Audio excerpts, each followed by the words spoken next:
కృష్ణాయ వాసుదేవాయ దేవకీ నందనాయ చ నందగోపకుమారాయ గోవిందాయ నమో నమః.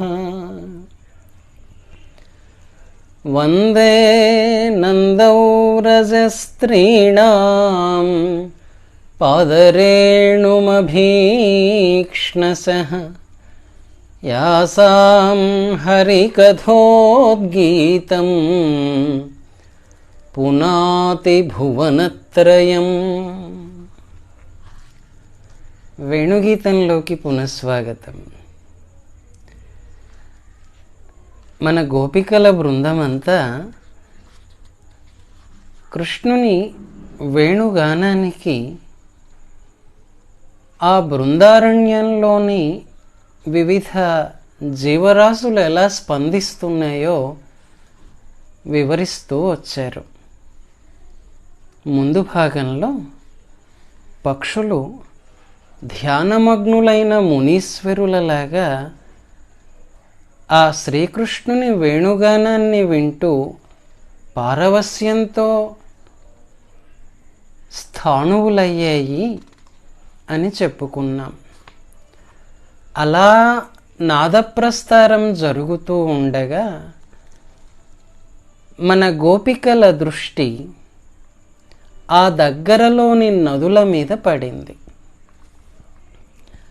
నద్యస్తదా తదుపధార్య ముకుందగీతం ఆవర్తలక్షితమనోభవభగ్నవేగాః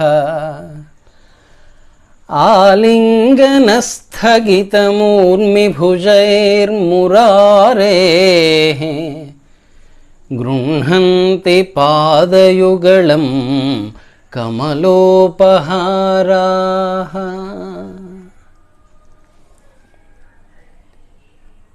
ఆ సమయంలో శ్రీకృష్ణుని వేణుగానం విని అక్కడి నదులన్నీ తాము మన్మధునిచే భగ్నవేగాః వేగాన్ని కోల్పోయినట్లుగా నీటి సుడులు బయటపడగా కెరటాలనడి చేతులతోటి తామర పువ్వులను కానుకగా సమర్పిస్తూ శ్రీకృష్ణుని చరణయుగళాన్ని ధరిస్తూ ఉన్నాయట.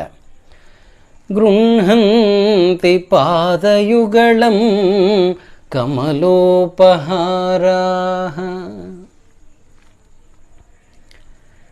బృందావనంలో గోపికలు శ్రీకృష్ణుని వేణుగానం విని ప్రేమ వివశలయ్యారు, విరహ విహ్వలలయ్యారు. సమానశీల వ్యసనేషు సఖ్యం అని శాస్త్రం. సమానమైన స్వభావము వ్యసనము కలవారితో సఖ్యం ఏర్పడుతుంది అని. గోపికల అందరూ కూడా కృష్ణస్వామి పట్ల సమానమైన ప్రేమ కలవారే. వారు ఎంత స్నేహం కలవారైనా తమ హృదయావేదనను మరుగుపరుచుకొని కేవలం వేణుగాన మోహ మహిమను గురించే అనేక విధాలుగా పొగుడుతూ ఉంటారు. శ్రీకృష్ణుడిని కలుసుకోవాలన్నదే వారి తపన. అది మాత్రం బయటపెట్టరు. వ్రజభూమిలో ప్రవహిస్తూ ఉన్న కాళింది, మానసగంగా నదుల సౌభాగ్యాన్ని గురించి తలపోస్తున్నారు గోపికలు. శ్రీకృష్ణుని వేణుగానానికి పరవశించిన జలమయమైన నదుల అనురాగ చేష్టలు ఆ గోపికల కనులకు కనిపించాయి. వారు తమ ప్రసంగంలో చేతన అచేతన పదార్థాల గురించి ఆలోచించటం లేదు. వాటి మీద తమ భావాలనే ఆరోపిస్తూ ఉన్నారు. కామార్తా హి ప్రకృతి కృపణా చేతనా చేతనేషు. చేతన అచేతన వస్తు విభాజక రేఖను తుడిచిపెట్టగలిగింది కామమే అన్నారు కాళిదాసు మేఘ సందేశంలో. నిశ్చేతన పదార్థాలు ప్రాణవంతములవుతాయి, వాటి వలన కామార్తులకు మైత్రీభావం కలుగుతుందని కూడా కాళిదాసు తన మేఘదూత కావ్యానికి ప్రాతిపదిక చేసుకున్నారు. కాగా భాగవతోత్తముల పద్ధతి కూడా అలాంటిదే అని చెప్తుంది శ్రీమద్భాగవతం. నిజమైన భగవద్భక్తులు తమ ఇష్టదైవం పట్ల తమకు ఎలాంటి భావం ఉన్నదో, సంబంధం ఉన్నదో, సమస్త ప్రాణులలోనూ అలాంటి భావమే, సంబంధమే ఉంటుంది అని విశ్వసిస్తారు. సర్వభూతేషు యః పశ్యేత్ భగవద్భావమాత్మనః భూతాని భగవత్యాత్మన్యేష భాగవతోత్తమః అని చెప్తోంది భాగవతం. గోపికలు ఇలా అంటున్నారు, చూడు సఖీ, కాళింది మానసగంగా నదులు మనకంటే శ్రీకృష్ణుని యందు అధిక ప్రేమ గలవి. వేణుగీతిని ఆలకించి అవి మైమరచిపోతున్నాయి. మన ప్రియతముడైన ముకుందుని మురళీశ్వర లహరిలో ఎంత అద్భుతమైన మోహకత్వ శక్తి ఉన్నదో చూడు. కాళింది మానస గంగలు ఆ వేణుగీతిని వినగానే వాటి హృదయాలు శతసహస్ర ఆవర్తాలుగా ఎంతగా సుడివడిపోతున్నాయో చూడు.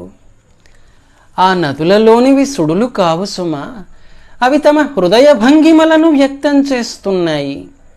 వాటి కామోద్రేకమది. ఆ నదులు తమ పతి అయిన సాగరుని వదిలి శ్రీకృష్ణుని వైపు మరలాయి. ఒడ్డున ఉన్న సుకోమల శీతల శతపత్రాలను శ్రీకృష్ణుని పాదపంకజాలకు సమర్పిస్తున్నాయా అన్నట్లు, లేక స్వహృదయ కమలాలనే సమర్పిస్తున్నాయా? మనలాగా హృదయగత భావాలను మరుగుపరుచుకునే దౌర్భాగ్య స్థితి వాటికి లేదు. శ్రీకృష్ణస్వామిని తృప్తిపరచటానికి యథేచ్ఛగా చేరుతూ ఉన్నాయి. వాటి జీవనం ధన్యమైంది కదా. నదీనాథుడైన సముద్రునికి వీటి పట్ల దోషదృష్టి లేదు.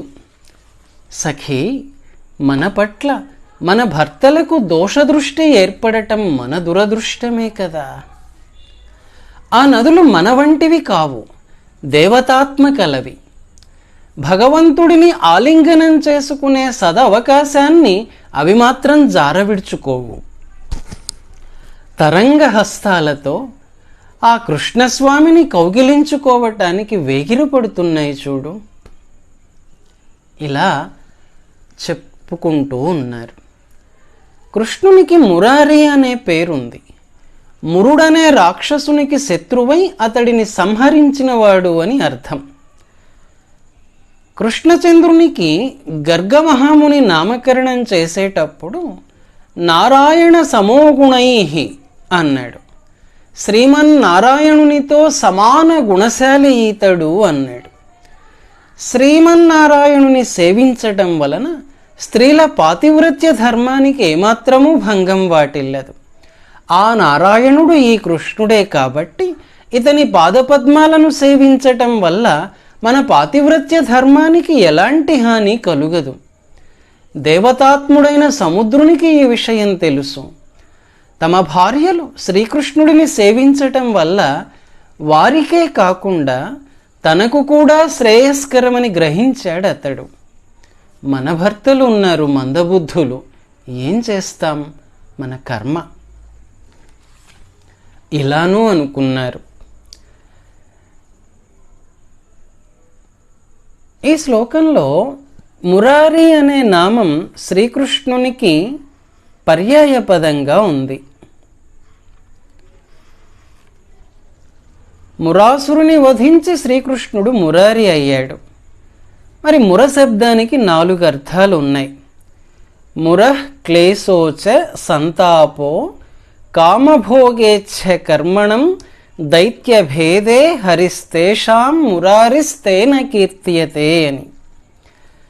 మురారి ఇప్పుడు మురారి అయి, అర్థాత్ కాముణ్ణి వధించినవాడై మనల్ని ఓదారుస్తాడేమో చూద్దాం. మురాసురుణ్ణి సంహరించినప్పుడు దేవతలు హాయిగా జీవించారు. ఇప్పుడు ఈ మారుడిని కాముణ్ణి హతమారిస్తే మనకి కామపీడ వదిలిపోతుంది, మనం సుఖంగా శ్వాస పీల్చుకోవచ్చు అనుకున్నారు గోపికలు. సాంసారిక కామనా పూర్తికి తనను భజించే వాళ్ళ కోరికలను పూర్తిగా తీర్చటమో లేక వాటిని నశింపజేసి వారి కామాన్ని ప్రేమగా మార్చటమో చేస్తాడు శ్రీకృష్ణుడు. ఎవరికి ఏది ప్రసాదిస్తే శ్రేయమవుతుందో అతనికే తెలుసు. మరి చూడు సఖి, ఈ కాళింది మానసగంగా నదుల తరంగ భంగిమలను బట్టి శ్రీకృష్ణుని చరణ సన్నిధికి చేరుకునే వినమ్ర పద్ధతిని బట్టి చూస్తూ ఉంటే వాటి కామవాసనలు ప్రేమ సుగంధంగా మారినట్లు తోస్తోంది. అవును సఖి, మురారి అయిన శ్రీకృష్ణుడిప్పుడు మారారిగా మారిపోయాడు. ఇప్పుడు ఇతడు ప్రేమదాత. కామం ప్రారంభంలో సుఖంగా ఉంటుందని, పరిణామంలో అదే విషమవుతుందని నీతిజ్ఞులు చెప్తారు కదా. ప్రేమ అలాంటిది కాదు. ప్రేమ ప్రారంభంలో అనేక కష్టాలని కలిగిస్తుంది, కానీ పరిణామంలో అమితానందదాయకమవుతుంది. కామం తుప్పుపట్టిన ఇనుము వంటిది, ప్రేమ పరిశుద్ధమైన 16 వన్నె బంగారం వంటిది. మనం ఎంత అభాగినులమే సఖి. మనం ఏం అపరాధం చేశామో గోపికలంగా జన్మించాం. శ్రీకృష్ణ సాంగత్యానికి అనేక విఘ్నాలను పెట్టి సాంసారిక కృత్యాలు, లోక మర్యాదలు, ఆర్యధర్మాలు అన్నీ మనకే అంటకట్టి మనల్ని వంచన చేశాడు బ్రహ్మదేవుడు. కాళింది మానసగంగలలాగా మనం స్వేచ్ఛగా శ్రీకృష్ణ స్వామిని కలుసుకోలేకపోయాం, ఆలింగన సౌఖ్యం అందలేకపోయాం, గృహ కారాగారంలో ఆబద్ధలమయ్యాం. మనకెప్పుడు ఏ విధంగా కృష్ణ సాంగత్యం కలుగుతుందో ఏమో, ఎప్పుడు కృతార్థలమై మన జీవనం ధన్యమవుతుందో ఏమో అని పరితపింపసాగారు గోపికలు. కాళింది మానసగంగా నదులను చూచి గోపరమణుల భావాలు తదాత్మ్యం చెందాయి అనటానికి, క్రమమొప్పన్నదులెల్ల వంశరవమాకర్ణించి సంజాత మోహములన్ మన్మథ సాయక క్షత విశాలావర్తలై హంసవాక్యములన్ చీరి తరంగహస్తములనాకర్షించి పద్మోపహారములన్